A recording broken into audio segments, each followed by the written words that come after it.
Well, welcome to the program. This is part 2 of a 2-part series. And isn't technology our best friend? All the conveniences that it offers. There may be a dark side. Indeed, the promoters and the inventors of technology, well, they've certainly made our lives interesting, in some cases challenging, in some cases easier, and in some cases a little bit more complicated, to be honest, because technology is quite complicated and it gets more so literally every day. So I'm back with part 2 of a 2-part program, and I have on air with me Pastor Billy Crone. He's pastor of Sunrise Bible Church in Las Vegas, Nevada. Last week we sort of set the stage, and if you'd like to get caught up on that program, you can go to my website and listen. You can go to our YouTube channel, Jan Markell, Olive Tree Ministries, and actually watch all these wonderful sound bites we're playing. That is, if it has been allowed to be posted, which I'm doubting. You can go to the oneplace.com where we podcast and we air on about 850 radio stations.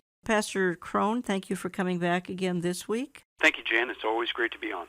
We covered a lot of territory. We still have some territory that we want to cover. I said to you off air, I'd kind of like to talk about something that I know probably 95% of my listeners would relate to, and that's the iPhone. My goodness, the things that the iPhone can do. It came along in 2007. It became a mini computer, and if folks don't have an actual computer or iPad, most of them have an iPhone, and that's a computer in their pocket. There can't possibly be something wrong with that, can there? I was watching your presentation, and I'm going to play a clip, Billy Crone, and then we're going to come back and discuss it. I think this will reveal that indeed there are some issues with whatever you have in your pocket or purse called the iPhone, the smartphone. Sometimes you know your phone has been hacked, but often you don't.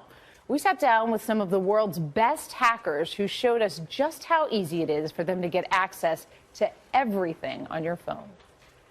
Is everything hackable? Yes. Everything? Yes. If somebody tells you you can't do it? I don't believe it. John Herring offered to prove it. So he gathered a group of ace hackers at our Las Vegas hotel. Each of them a specialist in cracking mobile devices. How easy is it to break the phone right now? Very easy. As you've seen, pretty trivial. So do I need to connect to it? Yeah. Okay. It started when we logged on to the hotel Wi-Fi. At least it looked like the hotel Wi-Fi. Herring had created a ghost version. It's called spoofing. I mean, this looks legitimate. It looks very legitimate. So you're connected? I am. And I have your email. You have access to my email right now? Yeah, it's coming through right now. I now have a ride-sharing application up here.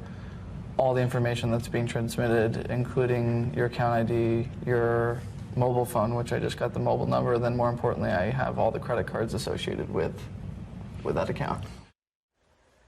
Now, the hack that you just saw only took a matter of minutes, and I was fooled by that fake Wi-Fi. But at other demonstrations that we're going to show you on Sunday, the hackers were able to exploit a hole in the global cellular network and get into our phones, turn on our cameras, listen to us. All they needed for that was a phone number. With just the phone number, they could hack into my phone. It doesn't matter what you do, what decisions you make, whether you turn location services on or off, they can still get in. You say even though if you're getting dressed or whatever, they can have access to your camera on your phone? Yeah, so think about this. So with just the phone number, they were able to access my phone. So can I borrow your phone for a second because I didn't bring mine? Yeah. So my phone looked just like this. It didn't light up. No light came on. Yeah. And they were able to watch me and listen to me. So imagine you take your phone into a meeting, you place it on the desk. You take your phone, when you're getting dressed in the morning.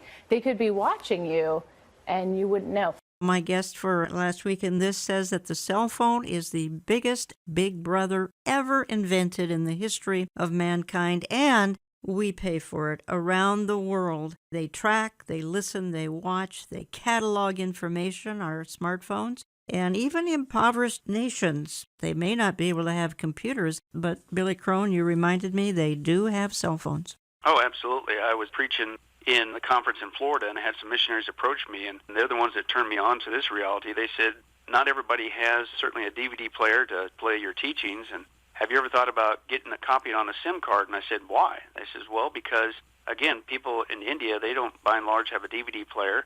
In fact, most of them really don't even have a computer. But even in India, just about everybody has a cell phone.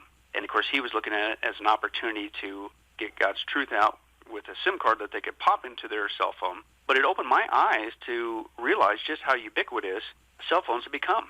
Virtually everybody on the planet has one. In fact, not that long ago in the previous administration, if people recall, apparently even our own government at one point was very concerned that all U.S. citizens had a phone because, said, well, I can't afford it. Well, remember the Obama phone? Oh, the Obama phone, yes.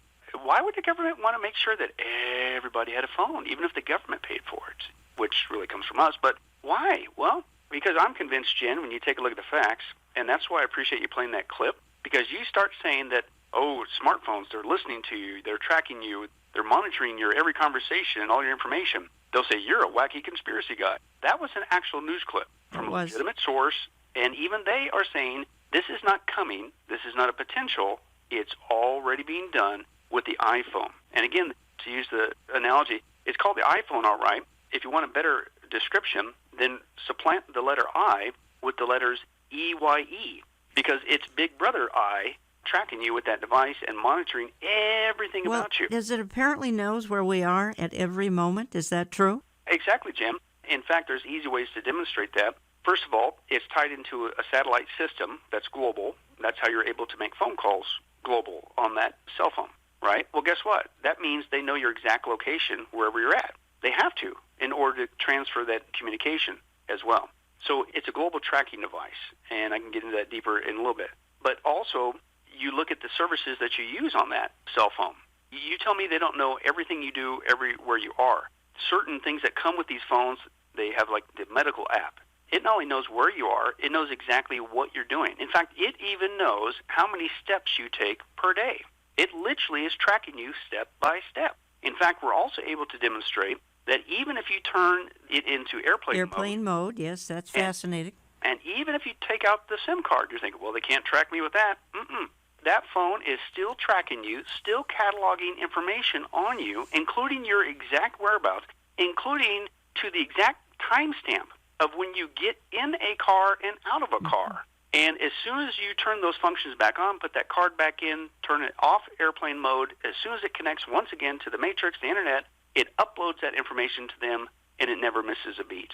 I think the point you and I have been making here now, we're going into our second week doing it, is all of this technology, and of course it's made our lives interesting. It's certainly helped us learn some things. They're kind of an education device, particularly the internet. Even edification, we get all sorts of teachings via the internet, via electronics. But the point is, going into the hands of the wrong person, can we say Mr. Antichrist? We don't know who he is. We just know he's probably waiting in the wings. Going into the hands of the wrong person would be a very devastating experience. And what we're saying is some of this is setting the stage, is paving the way for the Antichrist kingdom. Of course, the church does not go into that 7-year tribulation period, but that doesn't mean that we shouldn't be aware of the tactics that are being used and that will be used big time in that one world system. Go ahead, Billy. Yeah, and again, it's logically, of course, it has to slowly but surely progress to meet the needs of the Antichrist in the 7-year tribulation.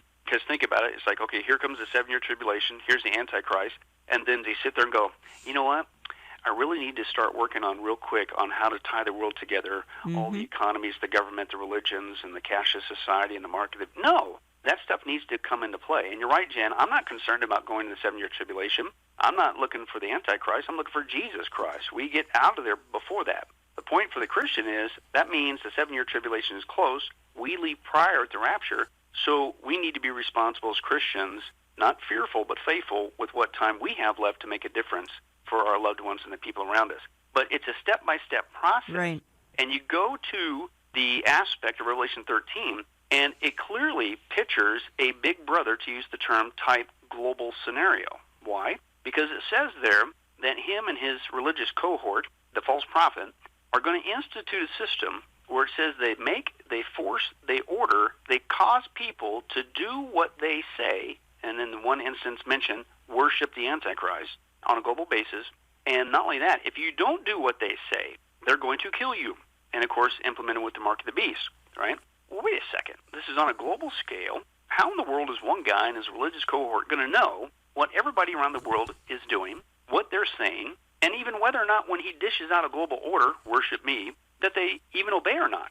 And then, even if he could figure out if they obeyed or not, how's he going to know exactly where they are to kill them, to take them out? I want to transition with what you just said. I want to go back to the National Security Agency, NSA, and we talked about it last week. We spent just a few minutes on it. I'm going to play another clip here in just a moment, but let's just clarify here that the NSA, it's a massive data storing outfit in Utah. You said you knew someone, or you are acquainted with someone who worked for the NSA. They had to quit. What happened? I tell you what, that was when I was pastor in New York, and things have unfortunately gotten even worse since then. I got a strange, quote-unquote, strange phone call out of the blue as I was on my home, got a call on my cell phone. And it was this lady. It wasn't a very long phone call, but just for a few minutes, and she said, Pastor Billy, I just want to give you a call. And she was aware of some of the teachings I've done on Big Brother issues. Mm-hmm. And she said, I am a second-generation employee of NSA, or I was. She said, my father's been working there. Of course, I got hired on. I'm working for years. She says, but I'm not doing it anymore. She says, I couldn't stomach anymore what I was seeing being done through the NSA on the American public. She said, I recently quit. And then she just simply said this, you're on the right track. Keep up the good work, and then hung up the phone. Oh, my. And I want to play a clip and come back and talk about it. The biggest U.S. Department of Defense construction project isn't an aircraft carrier or a nuclear missile site. It's a massive data storage facility in Utah. What will be stored there is raising serious questions. CCTV's Jim Spellman has that story. In a field in Utah, about a half hour south of Salt Lake City, a massive construction project is wrapping up. When it is completed in a few months, it will be the world's largest repository of digital information. Its owners, the U.S. National Security Agency, the NSA. James Banford has been writing about the NSA for more than 30 years. All the information will be stored there, and then people at NSA headquarters or at their different listening posts around the world will be able to dip into it. It's called the Utah Data Center, sprawling more than 450,000 square meters with its own power plant, water pumping station to cool the servers, and intense security. It's a key part of the NSA strategy. Gather as much information as possible from as many sources as possible and use it to stop terrorist attacks and create strategic advantages over rival countries. What this is really about is the ability to take a lot of data and learn things that you otherwise can't. And to do that, you need to throw mountains of information at very powerful computers. Where the data is coming from is what concerns privacy advocates. So if I make a phone call, send a text message, do a Google search on my phone, that's information that could end up at this data center in Utah? Oh, definitely, any kind of communication. The NSA is one of the most secretive agencies in the U.S. government, with little oversight from Congress. Even its budget is not publicly released. So what data is stored here and where it came from will likely never be fully known. But there's no sign the NSA or intelligence agencies in other countries are slowing down this hunt for data and information. Is this an arms race for data? Yeah, it's very much an arms race for data. And this data center in Utah is soon to be the United States' biggest weapon in its information arsenal. And the NSA won't say exactly how much information the Utah Data Center will be able to hold, but experts say they can expect it to be about a yottabyte. To put that into perspective, an iPhone can hold 16 gigabytes. The NSA's new facility will be able to hold the same amount of data as 64 trillion iPhones. Laid end to end, that number of iPhones could stretch to the moon and back over 10,000 times.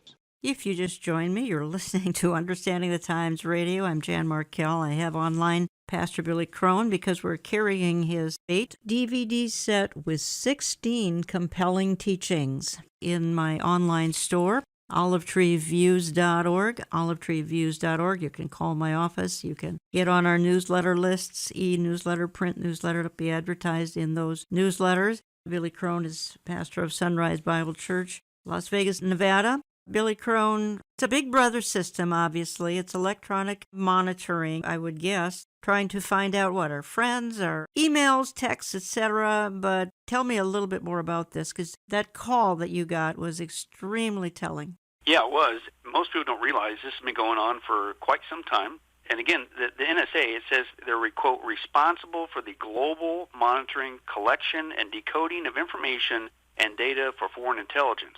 Well, that's good, but the problem is it's not just foreign intelligence. It's even here in America. And a lot of that got opened up to become so, quote-unquote, legal after 9/11, the Patriot Act, and Homeland Security, and that stuff. They're recording, and have been recording, folks, for a long time, our phone conversations, emails, faxes, I kid you not, even television viewing, what you do on the computer, your search engine, all that stuff is being stored in this database. Now, the way the system typically works, what they do is they look for what's called buzzwords. We've documented this before, that let's say you're having a conversation with your friend on the phone. You have no idea it's being recorded, not just monitored, recorded. That's why they have to have these huge data centers. And you're saying, hey, my son was in the Christmas play yesterday, and we went and saw it. Man, I felt so bad for him because he really, and you're talking to your friend, he really bombed the play. Now, that conversation likely is going to end up on somebody's desk at NSA because you used the trigger word there, bomb, right? And again, so there's certain trigger words, things that they're looking for, but again, it could be completely out of context. Now, the problem, some of the research we came across is that was a completely innocent use of that word. You weren't saying, like, I'm going to build a bomb, but you are officially now forever in their catalog as the dossier is building up on you. And again, this is being done not just around the world, it's being done even to American citizens. But that's what's concerning about it is they say, well, we have to do this in order to find the, quote, bad guys, the criminals, i.e. the buzzword, another one, terrorists, right? And so that's usually where people have been conditioned to back off. Well, yeah, that's right. Okay, yeah, this is an invasion of privacy, but as long as you're not doing anything wrong, there's nothing to worry about. Well, see, that's the problem. Who gets to define that term terrorist, folks? You and I don't get to do that. And don't kid yourself, even as a Christian, if we could become the new terrorists. Yeah, if you're that's looking right. at the media, they're already doing the propaganda because they're using the same terminology on the evangelical Christian, not the fake Christian, not the liberal Christian, but the evangelical Christian. They're calling us the same terms they're calling the Muslim terrorists. We are right-wing fundamentalists, extremists, terrorist groups. We have the audacity to say that our way is the only way. Well, I didn't say that. Jesus did. John 14:6. He's the way, the truth, the life. Nobody comes to the Father but by him. But that's being intolerant. You're a religious terrorist. We need to... Do you see where this is going? I do see where it's going. And folks, I'm going to make this appeal 2 or 3 times throughout the programming. I did last week. We are not being conspiratorial here. The Bible outlines a coming global system with a global leader. The global leader will not be Mr. Nice. He will be a dictator. The church will be gone, enjoying heaven. But those left behind, and please don't be left behind, turn to Jesus today so that you're not left behind. But those who are left behind are going to have to put up with some terrible things, and all we're saying is some of what we see today is setting the stage. If it's setting the stage so blatantly, it's almost as though the Antichrist could appear tomorrow. Well, maybe he will. The church will be taken first, perhaps today. Pastor Crone, I'm going to have you back me up on that, and that we're not trying to disseminate bad news here. We said that last program. We need to say it again. No, because the message for the church is when you look at these signs, these are all events that are needed that will ultimately to fulfill the events of the 7-year tribulation leading up to that event. As Christians, we know through Jesus Christ, the bride of Christ, we are not going into the 7-year tribulation because the Bible is very clear. That is a time when God outpours his wrath for 7 years nonstop. And the Bible is very clear, Romans 5, 1 Thessalonians 1, 1 Thessalonians 5, the passages before and after the rapture passage, says we are saved from, we are not appointed unto, and we are rescued from the wrath of God. So I'm not concerned about going into this time frame that these events are leading up to, which granted will be horrible. As Jesus said, the worst time in the history of mankind, but I'm not going to be there. So I should not be fearful. Number one, actually, think about it, Jan. I should get excited because I don't know the day or the hour of the rapture, but this tells me logically, biblically, it's got to be getting close. Because if I see these events needed to fulfill the 7-year tribulation, not coming but already here, then the rapture has to take place prior. My departure is soon. So if you love him, you long for his appearing. You're excited about his appearing. But it's also motivational. It's not just exciting, it's motivational. Which, by the way, folks, last time I checked, being raptured and going to heaven is the best case scenario. So let's remind ourselves of that. But it's also motivating because that means, wait a second, okay, praise God, I'm going to heaven at the rapture. I'm not going into God's wrath, of course, but I got loved ones. I got family. I got neighbors. I got coworkers. I got people that don't know Jesus around me still. I need to get busy sharing the gospel because today could be that last day. And both of those scenarios are an awesome, wonderful thing for the church. And that's why I say all the time, this is not a time to be fearful. This information should not instill fear in you if you're a Christian. It should excite you because that means Jesus is coming back, and it should motivate you to share him like never before because time is running out. Folks, if you missed program 1, hopefully you can easily get it on my website, olivetreeviews.org, olivetreeviews.org, and go to radio. You can download the oneplace.com mobile app and have the programs downloaded to your devices every Saturday morning, and they're kept there for quite a while. You can go to the oneplace.com podcasting site. We keep mentioning things like that, and we certainly don't want to not mention our wonderful radio stations that air the programming on a weekly basis, about 850 radio stations now. You can hopefully catch it on our YouTube channel, Jan Markell, Olive Tree Ministries. I have a sneaking suspicion that Google's not going to allow these two programs. If you subscribe, you'd be a whole lot more likely to be getting our programming on YouTube, where we're showing you all the videos that we're playing. We're showing you on our YouTube channel. And I think one more thing let's cover in this first segment of program 2, Billy Crone, and that is we shouldn't necessarily be avoiding technology. We can make it work for us. We can turn this, what could be deemed as evil, we really can redeem it. Oh, absolutely. I'm glad you brought that up because invariably you start talking about this, and we were talking about the cashless society before. People, hey, should I use my ATM card because that's electronic, and am I supporting the mark of the beast? Well, first of all, the mark of the beast system doesn't happen until the 7-year tribulation, and we're gone prior. You're not supporting that. You're not a part of that. So this is how we pay for things, so don't worry about it in that aspect. But number 2, technology, my opinion on it, is it's kind of like money. Money is a neutral thing. Now, money can be used for good or for evil. In fact, many people quote that passage of the Bible out of complete context. They say, well, money's the root of all evil. No, that's not what it says. It says the love of money is the root of all kinds of evil. Satan's the author of evil. But it's what you do with money, right, determines whether it's being used for good or not good. Same thing with technology. Technology is a neutral thing, right? I'm not afraid of technology. I mean, our teaching ministry is called Get a Life Media. Mm-hmm.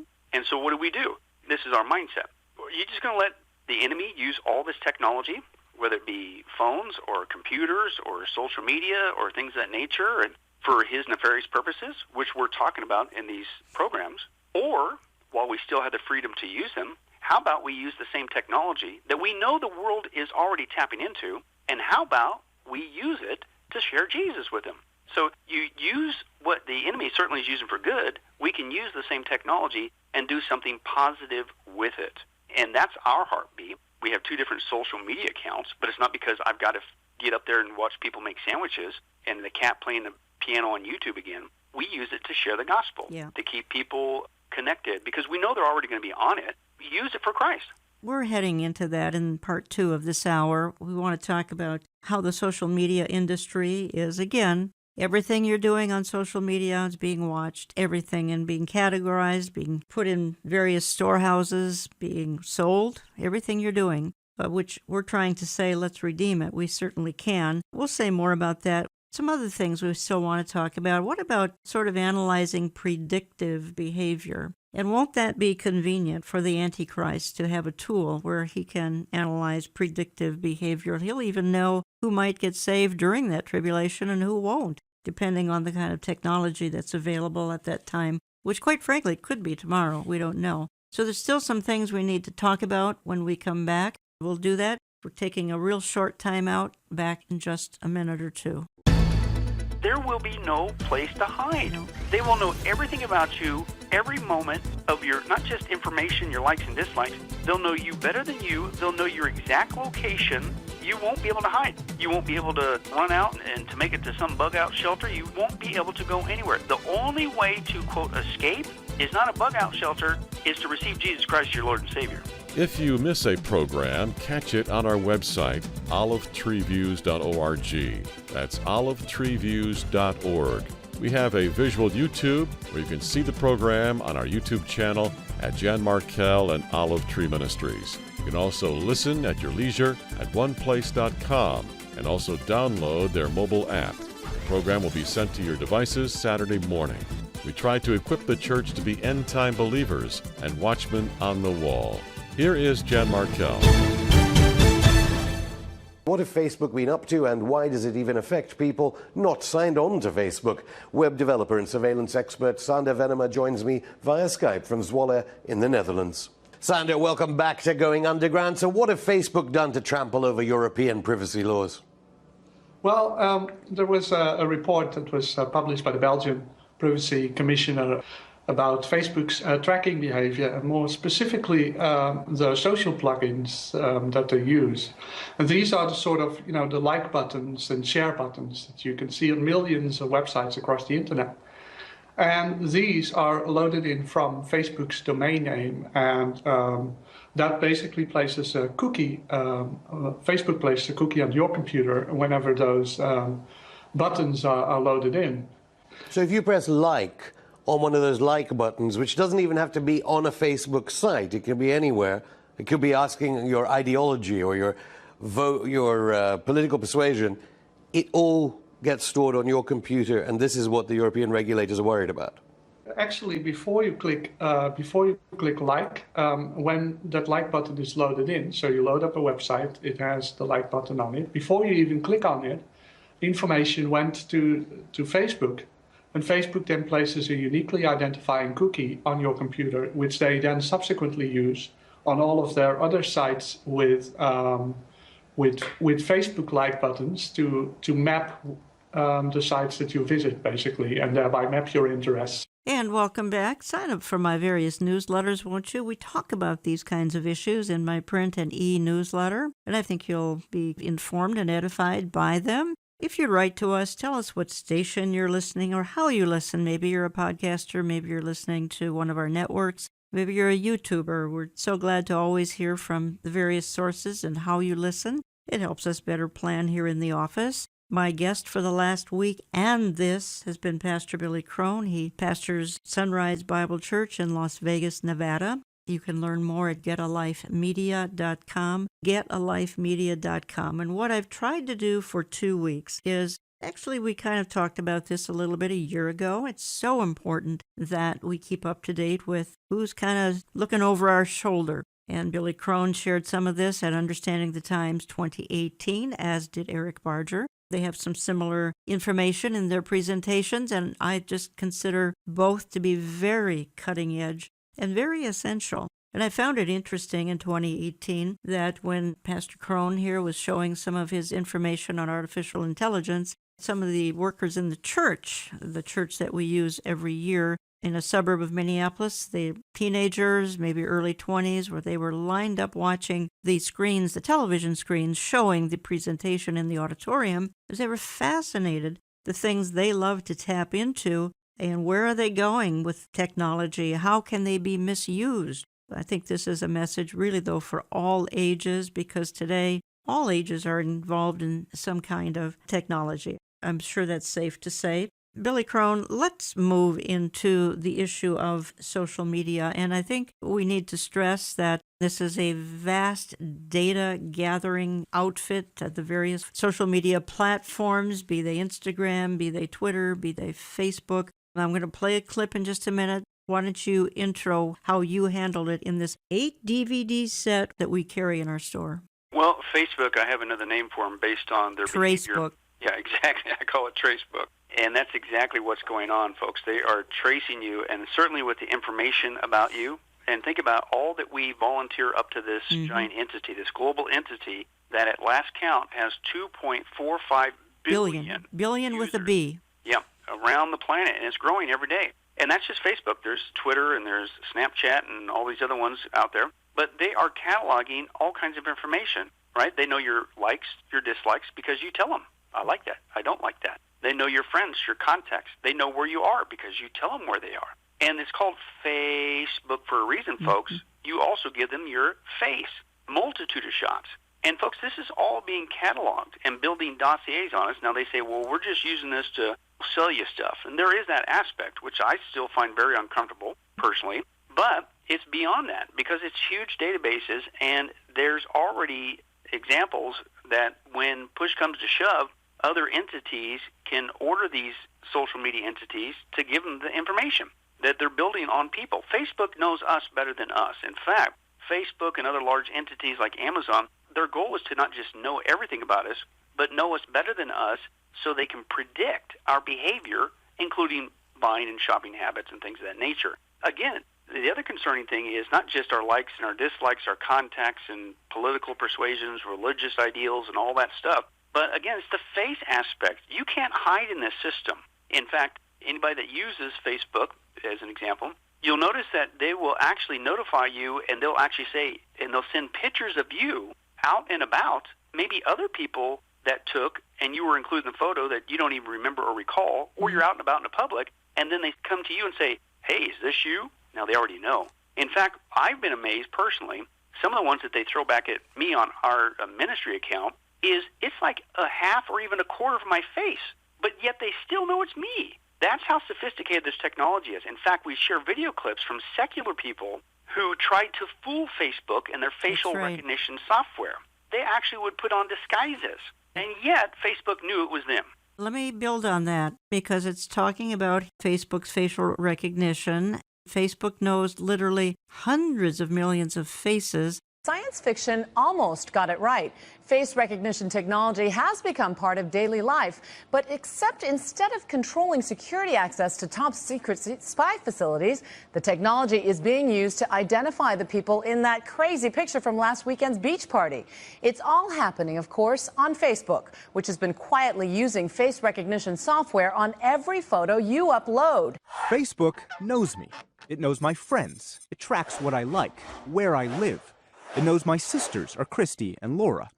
But now, Facebook also knows, well, my face. My face out of everyone else's. Not just mine. If you're on Facebook, Facebook can recognize your face too. Here's how. While we've been uploading more than 20 billion photos, Facebook has been making biometric fingerprints of all our mugs. And now, Facebook has a massive collection of our faces, probably the largest collection in the world. Kinda cool. Kinda creepy. Here's how it works. That's our intern, Brenna Williams. I'm going to upload some photos of myself. She's one of millions of people who's using this feature already. When Brenna uploads photos, Facebook recognizes her and her friends and says, hey, that's you, right? Most of the time, it is, and tagging becomes almost automated. Face recognition technology has been around for a while, mostly used by police. They even scanned people walking into the Super Bowl and caught 19 criminals. The guys at Face.com in Israel showed us how Facebook's technology works. They are the largest facial recognition company online. So this is Nick. And once they had my photo, the computer recognized me no matter where I was, every time. Which got us at Nightline thinking, could we trick Facebook? I tried one other way to confuse the computer. We sent that photo to the guys at Face.com, and yup, they recognized me even in my cover-up.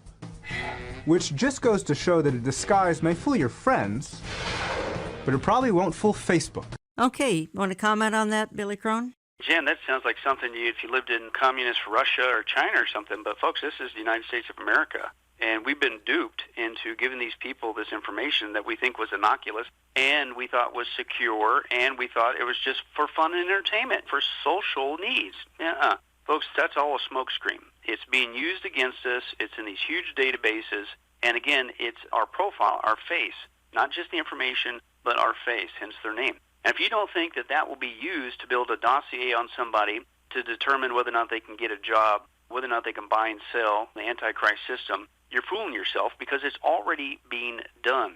China has taken this to the next step, and there's actually, if you're paying attention to the news, they're actually starting to talk about it already here. Are we going to follow in China's footstep? China has taken the whole social media craze to the next step, and they give their citizens what's called a social media score. And based upon all the information they're gathering on and monitoring constantly on their citizens, then the government of China decides whether or not those people can have a bank account, whether or not they could travel, whether or not they can get a loan, and then they even flip it around. If you're a, quote, good citizen and you do what we say to do, then we will not just only give you a loan, but we'll give you a loan at a really good price.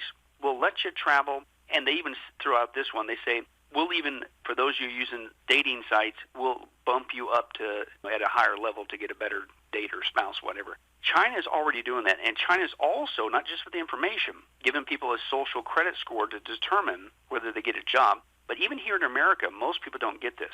60% or more of employers, before they hire somebody, you know where they're going right now, Jan? They're going to the applicant's social media account, and they're looking at them to determine, are you really who you say you are on paper? Even here, there's signs of social media being determined whether or not you can be employed, at least in a particular place.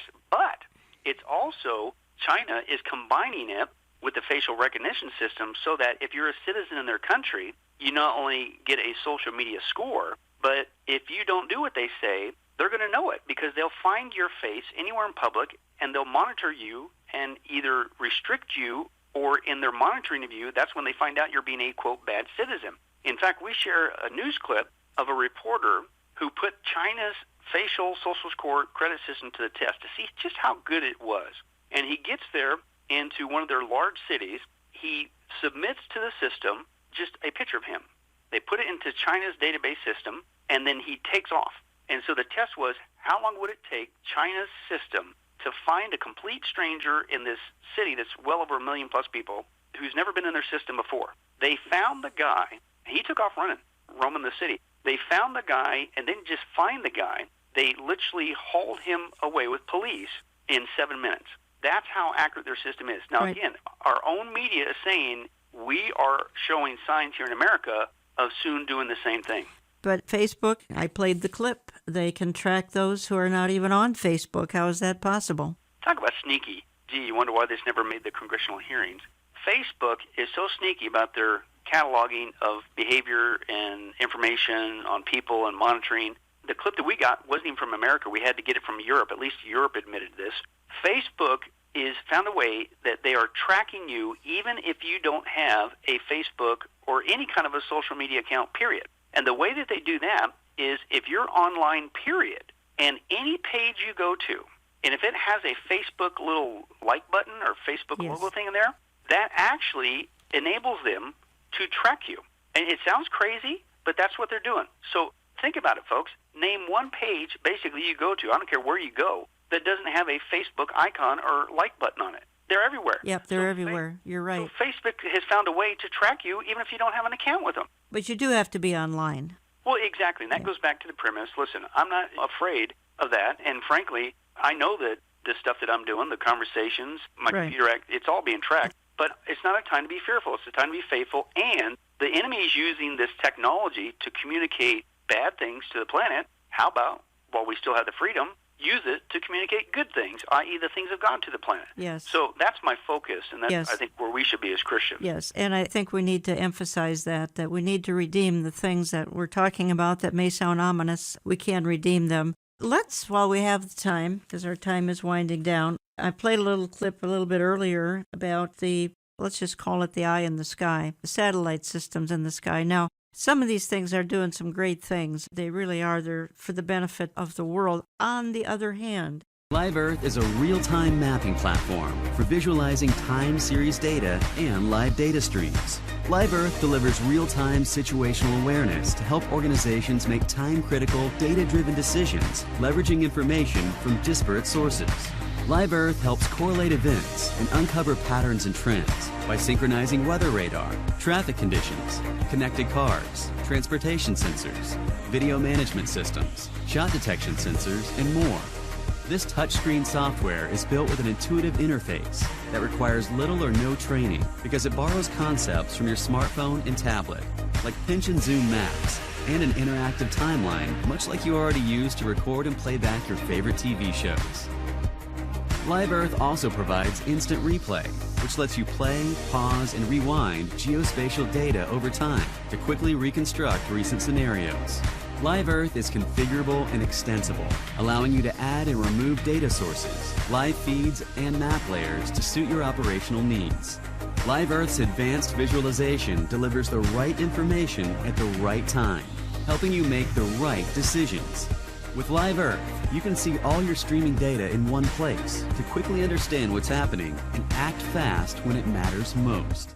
Okay, Pastor Billy Crone, the satellite in the sky, I think, can do some, as I said, some wonderful things, but you call it Big Brother in the sky. Now, let's talk about more specifically. We've got GPS, we've got Google Earth, we've got Google Maps. The whole GPS system is, that has made finding places so much easier. And isn't Siri our friend? I mean, I thought she was. Gosh, she's helped me out so many times. Yeah, well, that would be nice if that's all it was. But unfortunately, with a lot of this technology, it's a double-edged sword.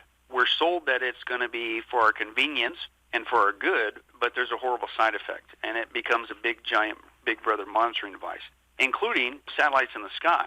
And that's important because, again, you go back to Revelation 13, how is the Antichrist going to know where people are around the planet and what they're doing and whether or not they obey or disobey when he dishes out this order to worship him? Well, something as simple as not just the cell phone we talked about, but even satellites in the sky. And, folks, they are so far advanced, most people have no clue. I mean, they literally, you played the clip before, that they're looking at satellites where they could actually see from space your screen on your cell phone. And that's current technology, folks. In fact, I have to chuckle with a little bit of sarcasm every time I see the news reports and they show, like, the drone strikes. They took out so-and-so, a drone strike. And what do they show you? They show you, like, these crosshairs and this black and white fuzzy footage, and they show, like, this bomb that blows up. And are you kidding me, folks? They got footage of everything on the planet that is high def, down to seeing the screen on your cell phone, but we are conditioned that it's just still black and white and fuzzy, and they can't really see what's going on. That's not true at all. In fact, it's not just the governments around the world, it's private industries around the world. Google, Bill Gates, the elitists of the world, their stated goal is they not only want to, it's live Earth all right, they want to be watching the Earth live constantly, 24 hours a day, 7 days a week. And it's not just pictures, folks, it's video, high-definition video. In fact, they call it continuous monitoring. But don't worry, it's for your own good. And we will be able to continuously monitor for any bad behavior in cities, you name it. And isn't that wonderful? Well, you quote Sergey Brin, he's the founder of Google, as saying, we want to be like the mind of God and the eye of God. I mean, that's a statement. I didn't know that was out there. Yeah, exactly, Jen. And they live up to their statements. Yes, they do. Google Earth, like you mentioned, Google Maps, Google, they had bought a satellite company, Skybox, and their stated goal, and we quote them, is they not only want to take pictures of the planet, but videotape the planet. They want to do it 3 or 3.5 times a day. They want to be videotaping the planet so that they can monitor boat traffic. And, hey, we'll be able to see those poachers. And don't you want to save the whales?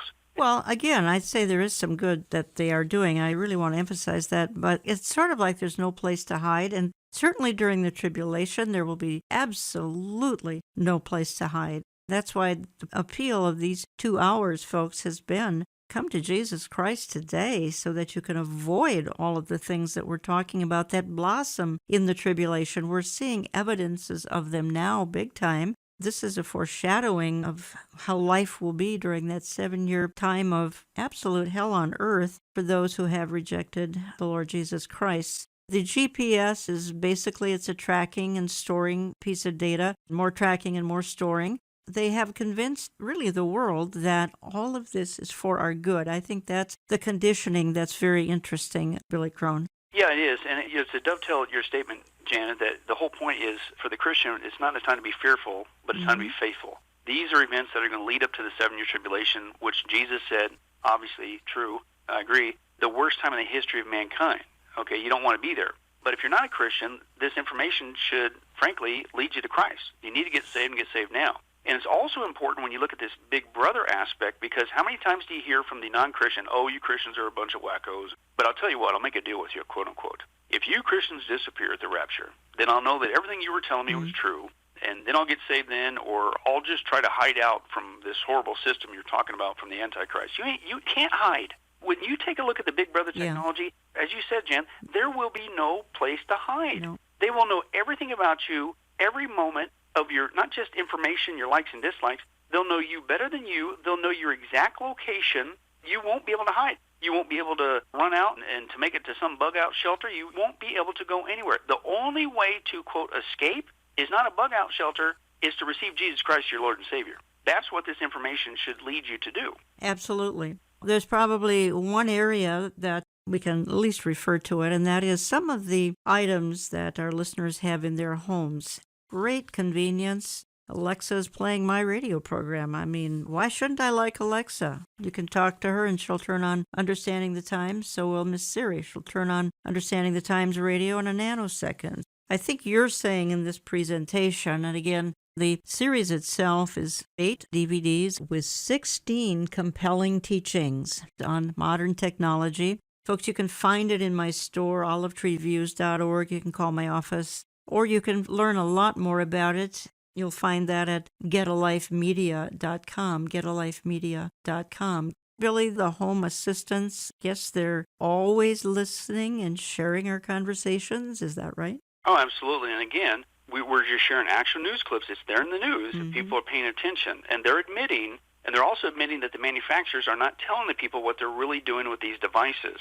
These so-called home assistants, like Alexa or Siri and Google Home and all that stuff, they're not there just to, hey, what's the recipe for chicken cacciatore or something? They are constantly monitoring you and listening to you and recording you. And, of course, part of it is they have to, because if it was really, quote, turned off when you said, hey, Alexa, tell me this, then how would it recognize you? It's always on. But it's not just always on, it's recording, and we show secular news clips of people who found out the hard way, of third parties calling them and saying, we got a recording of you and a conversation you were having in your bedroom with your husband, all from Alexa. In fact, we also document it's gone so far, kid you not, folks, here's the next trend.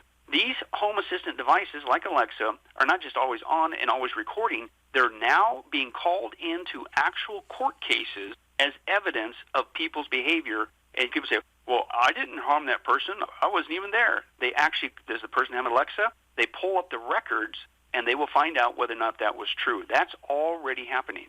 Okay. Apparently they can be hacked into as well. Is that right? And that's the other problem with a lot of these devices. We already talked about how cell phones can be hacked into. Basically, again, with the phrase, anytime you see the word smart in front of something, right, whether it be a smart home assistant like Alexa or a smartphone or a smart appliance or a smart car or smart whatever, that means Big Brother. It means it can be hacked into. Because all these devices are tied into the internet or some sort of a satellite signal, a wireless capability, and every one of those scenarios can be tapped into. So you look at the trend to basically bring not just the satellite in the sky watching us, it's permeating our every society. There's cameras not just from satellites watching us, they're in cities. The UK right now has 6 million cameras out there. You think that's bad? United States of America, we have way more than that. In fact, China, of course, is leading the way. China has 170 million CCTV cameras, and they expect in the next couple of years to install 400 million more. But even here in America, we are 5 times the amount of cameras in the UK, so we're beating them. But the point is, we've been tricked, Jan, and that's out in the public sector. And so not only Big Brother Eye in the sky, but Big Brother Eye on the ground, but even in your home. Because guess what? We're being told that we need to bring cameras in our homes. And you know what, Jim? It's so that we could see if anybody is breaking into our home. Now, yes, exactly. The little cameras outside your home. They're suspect, too, I'm learning. Exactly. And again, all these devices are what? They're tied into the internet. The Ring doorbell devices and all that stuff that takes pictures, but the camera's on the outside to see if somebody's around your property. Or they even have us now have cameras on the inside in case they break through that front door. We can see where they're coming through. Well, guess what, folks? And we demonstrate this. All that can be hacked into. So now we went from cameras in the sky to cameras in the public all over the ground to now cameras in our house, which means they're watching you in your home. And we document this, that there are actually people who can hack into your home, smart home system, and they can hack in and watch you and monitor you at all time. It isn't just your webcam on your computer. It's baby monitoring devices they can hack into. Again, the security system cameras they can monitor and hack into. And it's not just video, it's also audio. And you couple that with these so-called smart assistants with Alexa, your own home has now got tricked into becoming, if you utilize these services, to a Big Brother paradise. So they'll know everything about you outside your house and now everything inside your house. And I will bring this up. And this is not speaking of the church. This is speaking about the people in the 7-year tribulation. But I do find it very interesting that Jesus says in Matthew 24, when the Antichrist, basically after the abomination of desolation, the midway point, goes on his hunting spree, Jesus said, whatever you do, speaking to those people at that time, not the church, he says, whatever you do, don't go back to your home. And I often wonder, it's like, well, gee, I wonder why. Because we all think that home is, that's our security. Home is a man's castle. Home is at least I could defend myself there. But Jesus, read the Bible, specifically says, don't. You just need to flee and get out of there. What's sad is, that's speaking of people in the 7-year tribulation. You need to listen to Jesus' other words and avoid the whole thing.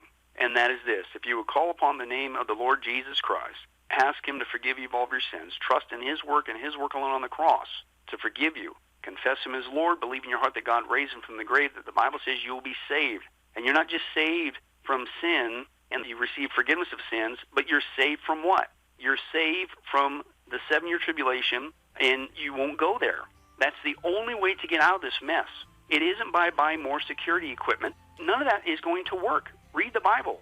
The only way to escape it is to turn to Jesus Christ now before it's too late. And since all these events show us that the time is short, time is running out, the 7-year tribulation is coming faster than we think, and we leave prior to the rapture of the church, then that means it's more imminent than ever, which means you are flirting with being left behind. Don't make that mistake. Get saved today. Unthinkable, folks, being left behind. It truly is. It is. Pastor Billy Crone, I want to thank you for giving up 2 weeks worth of programming here. You can find this 8 DVD set on modern technology. Again, it's in my store, olivetreeviews.org.